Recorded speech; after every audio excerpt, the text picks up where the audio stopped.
What the fuck ever? Guys, just so you know, the idiom sucks. But The whole fucking magazine. I thought it was toilet paper. Free stuff that sucks is better than good stuff you have to pay for. That's right. I'm gonna also post that on my Facebook when I'm done. So where is Dogmatic up next? Where is he? Yeah? You want to read something? Sure. Guys, just so you know, he shows up at like shows and poetry readings and like all this kind of live entertainment, and he just paints the vibe of the room. That's awesome. But tonight he's going to share some of his poetry with us. So let's make some noise. As I bring to the stage the man behind the evil, Dogmatic!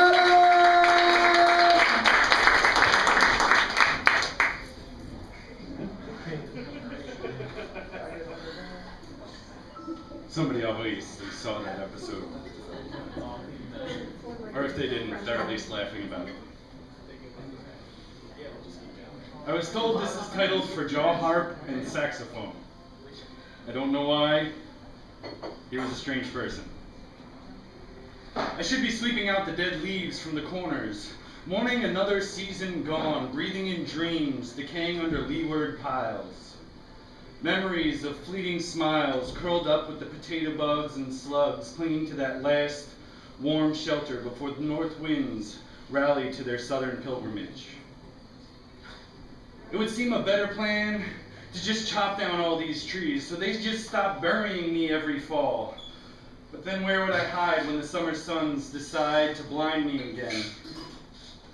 That said, I'm breaking my rake in half this year, and the felled foliage will just sleep under snowdrifts all winter, aspiring to be more than just solar panels. Return to your roots, those who have left the branches of your family trees.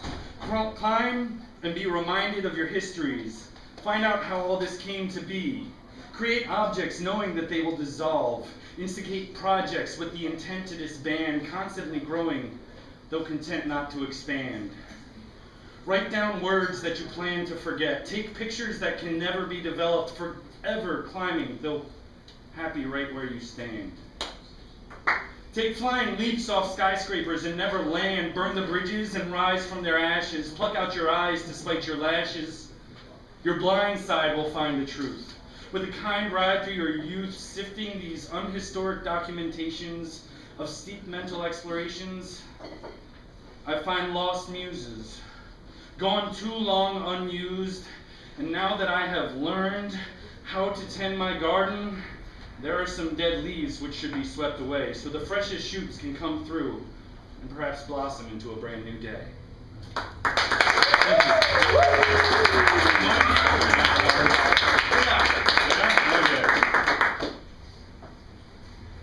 I'll do a more personal thing. I was told this was touching. I think it's more depressing, but hey, fuck you other people will cheer me up. I was born in my parents' bed, in the middle of the night, aided by a La Leche-approved physician and a midwife. My grandfather, the one who called me Jocko, I'm told, made the crib which stood in the room waiting for me. And when I was 2, my dad made me a red race car bed with a roof rack so I could pack up my blocks and drive myself off to sleep. And I think that's why I still feel my most comfortable behind the wheel. It is the warm embrace of a home that comes with me. One summer, the family packed themselves into the car and drove cross-country to Banff, Canada. It snowed all day in August. That night, Dad made a bed out of our old Ford wagon, and it managed to keep us all warm. When my sister left for college, she hauled behind her, in that same old wagon, a structure which not only housed 2 mattresses, but functioned also as a closet and a workstation. 3 years later, in a similar contraption, a loft bed which I had built with my father's help and then painted black to fit my teenage mood swings, I would first lay down with a girl who would not be there in the morning. My grandparents on my mother's side slept in separate, store-bought beds, so far and yet so near. But the gap between them widened with every year.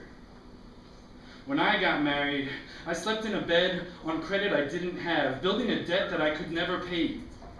Looking back, there's quite a lot that I couldn't afford that I don't have from those days. And now my mom sleeps in a bed built for two by a man 10 years dead. And my sister, when she does so, it's on pillows prescribed to make her sleep. And me, I'm standing here with sheets and nails, just trying to figure out how to make my own bed, and hoping that the dreams I find there will become something that I can keep. Thank you.